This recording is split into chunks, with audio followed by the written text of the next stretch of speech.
Welcome, brave souls, to our channel. Tonight, we embark on a chilling journey through the haunted highways and eerie backroads as we bring you spine-tingling tales of truckers who have encountered the supernatural.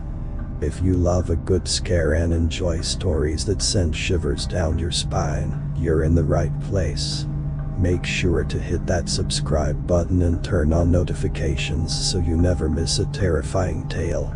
And if you enjoy the video, don't forget to give it a thumbs up and share it with your fellow horror enthusiasts.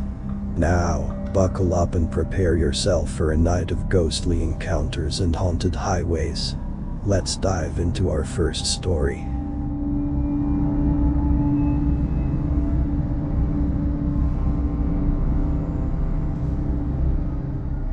I've been a truck driver for many years.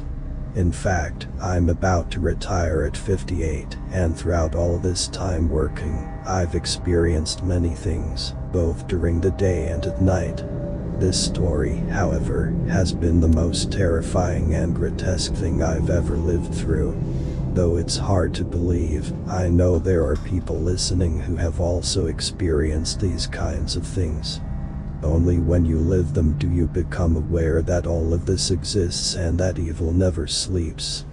Back in the 90s, I was driving my truck to deliver construction materials to the south of the country. At that time, we didn't have GPS, not even cell phones. I communicated only through the truck radio, but the signal would often drop when we were in the mountains or deep in the woods. On this occasion, night fell, and I got lost. I kept trying to read the map, but no matter how hard I tried, I couldn't figure out where I was. I knew I was in a very high area, surrounded by forest, as I could only see trees and darkness all around me. I tried using the radio, but as expected, there was no signal, so I couldn't call for help or communicate with anyone. I wasn't really scared yet, although I was intimidated by the sheer darkness and isolation of the place where I found myself, completely alone. I decided to keep driving in hopes of finding a town up ahead where I could ask for help and get my bearings. I can't say how far I went, but eventually, I saw a light in the distance. It was a good sign, as it meant there was a house or settlement nearby where I could ask for help. As I got closer, I realized it was a small, very old, and run-down cabin, sitting in the middle of nowhere, surrounded by trees. I turned off the truck, got out, and started walking towards the cabin. The atmosphere was heavy, with the sounds of the forest echoing around me, and I couldn't see anything beyond the dim light coming from the cabin. I approached the door slowly, and just as I was about to knock, I heard noises coming from the back. Curious and a bit uneasy, I decided to go around the cabin and peek through one of the back windows, where the light was also shining through. What I saw was the most disturbing and grotesque thing I've ever laid eyes on.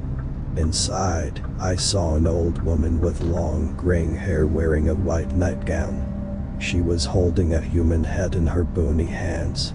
It was the head of a man, but his eyes were missing. The woman kissed the cheek of the head and then placed it inside a container. I crouched down before she could see me, my body trembling in fear. The terror I felt was overwhelming. I knew I had to get out of there without her noticing. I crawled away from the cabin until I was far enough, then got up and ran toward my truck, which I had left far back. I didn't want to risk passing by again and alerting the woman to my presence, so I put the truck in reverse, hoping to turn around by going deeper into the woods. But as I did, I backed into a tree, making a loud noise. Panic surged through me. I knew that the woman had probably heard it. I tried to accelerate, but I realized one of the tires had gotten stuck in the mud. Desperately, I glanced back toward the cabin, and there she was, staring at me from the window. She didn't move, just stood there, watching, as if she knew I had seen everything. I kept trying to free the truck, and when I looked back again, she was no longer at the window. I was just about to abandon the truck and run on foot when, by some miracle, the tire came loose. I sped off, driving as fast as I could without looking back. But when I finally did glance in the side mirror, I saw her. She was running after me unnaturally fast for someone her age. And even more horrifying, she was levitating. The terror escalated. I knew if she caught me, I'd share the same fate as that poor man. I drove without stopping until I reached the state highway, nearly crashing into an oncoming car. That's when I snapped out of it and slowed down, making sure she wasn't following me anymore. My hands and legs were trembling, but I knew I couldn't keep driving like that. I needed to find a place to spend the night, but not until I had put as much distance between me and that place as possible. I stayed in a roadside motel that night. I didn't call the police, because I knew they'd want me to go back with them, and there was no way I was returning to that cabin, not even with a police escort. I can only hope that the woman is no longer alive, but if she is, she's probably more dangerous than ever, maybe even with powers far greater than before. So be careful wherever you go. Evil exists everywhere. Don't venture into desolate roads, especially in the dead of night, because you never know what you might come across.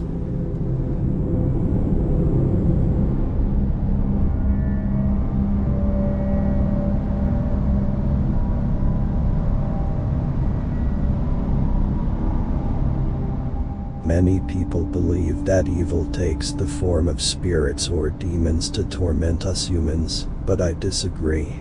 I can't believe it after what I experienced during my time as a truck driver, and in this story I'm about to tell you I reveal that I saw it up close. At that time I was living with my mother and my 5-year-old son.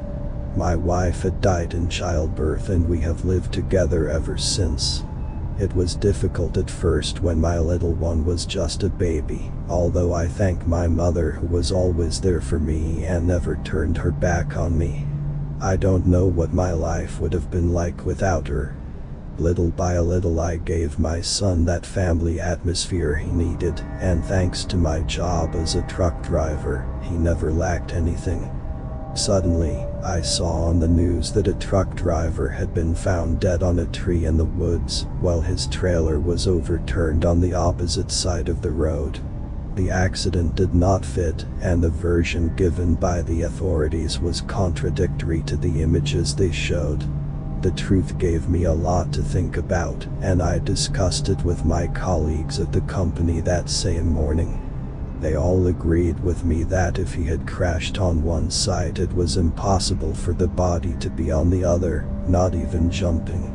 Shortly after, the family of the deceased reported the authorities for negligence, revealing that the body had multiple wounds on the body that must have been caused by some sharp weapon. They fought to clarify everything, but in the end it came to nothing. That situation worried us all because we drove along that same road most of the time, and the nights became more disturbing after that event. Besides, that wasn't the only thing that happened. In 1 month, 2 other incidents were reported of corpses found in truly terrifying conditions. Only a criminal group would have been capable of doing such a thing. What was really disturbing was that the cars were sometimes left intact and nothing was stolen. It even seemed like a personal matter against the victims. The atmosphere in the company became really chilling the day we were told that one of our colleagues had been found dead on that same road. The trailer went off the road and was destroyed. Again, there was controversy that the body was in a very remote location, with wounds that must have been caused by some kind of weapon. For a week we stopped making deliveries at night, but they became unavoidable. It was not convenient for the company, and we had to resume. After that, it was not long before the next truck driver appeared dead. My family told me to quit that job, that it was very dangerous, and I was afraid that one day they would get the news that one of the victims was me. It would be a lie to say that I did not think about it, but I was never going to get a job as good as that anywhere else. I could not afford to quit and be unemployed for who knows how long, so I continued. Which is not what many of my colleagues did. Some of them quit without saying anything, claiming that their lives were more important than a well-paying job. So I was eventually assigned to a night delivery, and the worry became worse. I didn't know how to react, but it was inevitable given the large number of truck drivers who ended up quitting. They weren't going to be replaced overnight, and I couldn't refuse either. I went to the company to get the load and headed down the road. It was about 1 in the morning when I saw the lights of a car parked in the distance. I deduced that it must have been broken down or had a flat tire, so I decided that it was probably a car that had a problem. I stopped next to it and shouted for someone to come out. That's when I heard a woman screaming for help, and one of the doors opened. An ordinary man came out of it who I would never think could commit a crime. After that, he ignored my presence and took the woman out of the car, dragging her to take her to the woods that surrounded us. At that moment I got out of the trailer and approached the car. I kept hearing that woman asking for help and I couldn't leave her.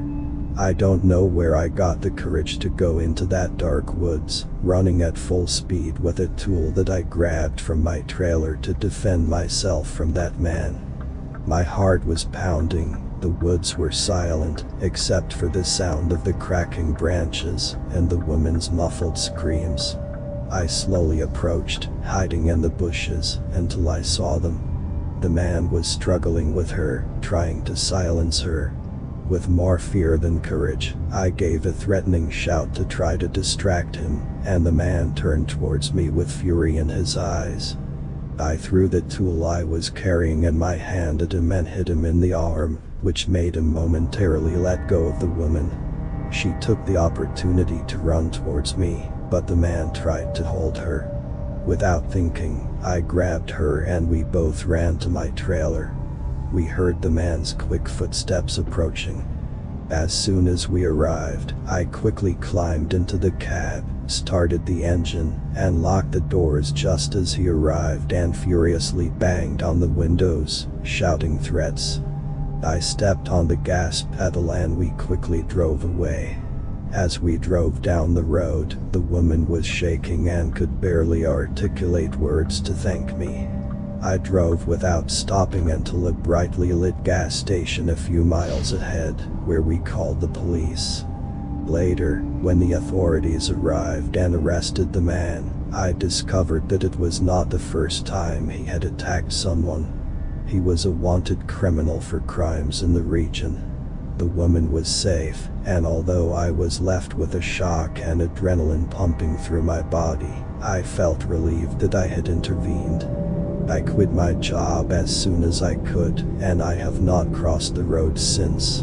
I moved out of the city with my family as soon as I had the chance, because I did not want to expose them to danger like that. Terror with the living can happen at any time, and when we least expect it.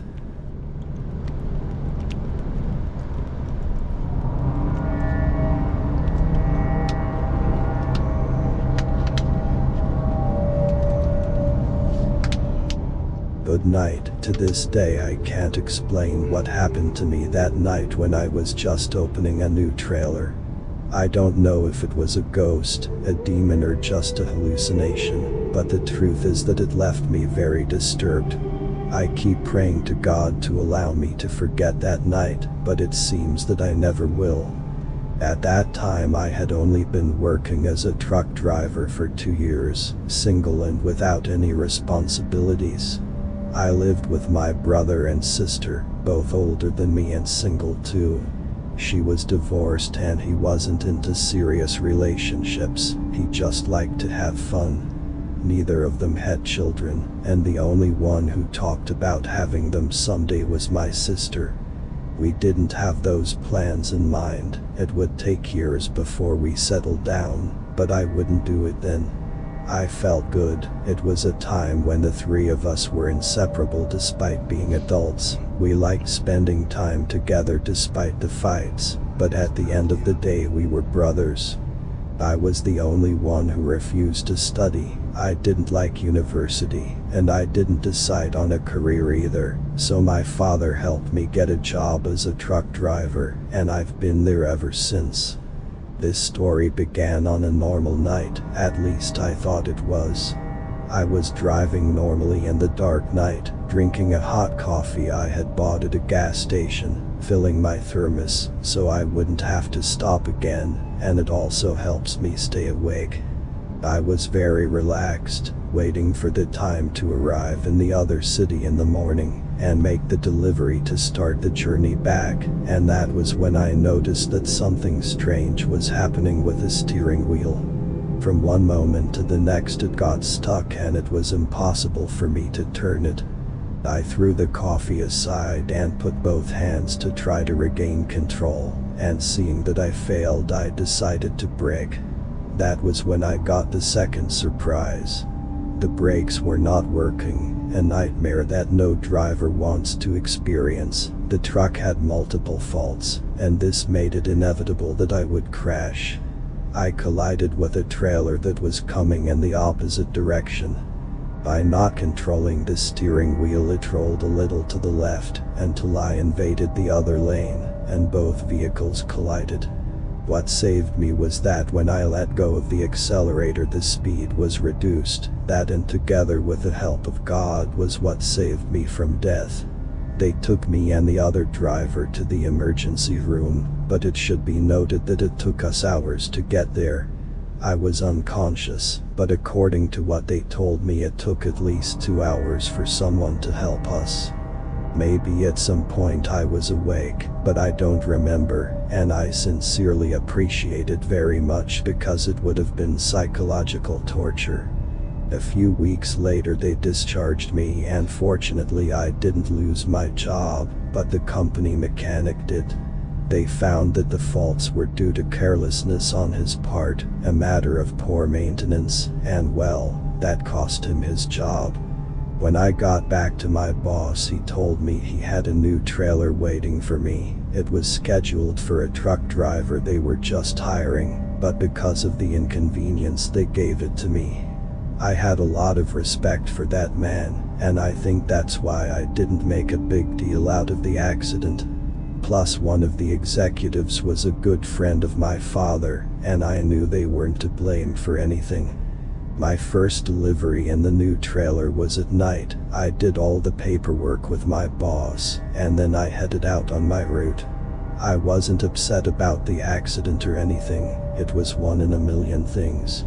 My brothers did advise me to quit that job, but I completely refused. I honestly didn't see myself working.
Estamos en Junquera, a repostar. Mira qué bonito se ve.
Thank you very much for listening to horror stories from truckers while I drive my Scania V8 truck. If you like these types of videos and stories, please subscribe to my channel and activate the bell. I'll see you in another video or in the other world.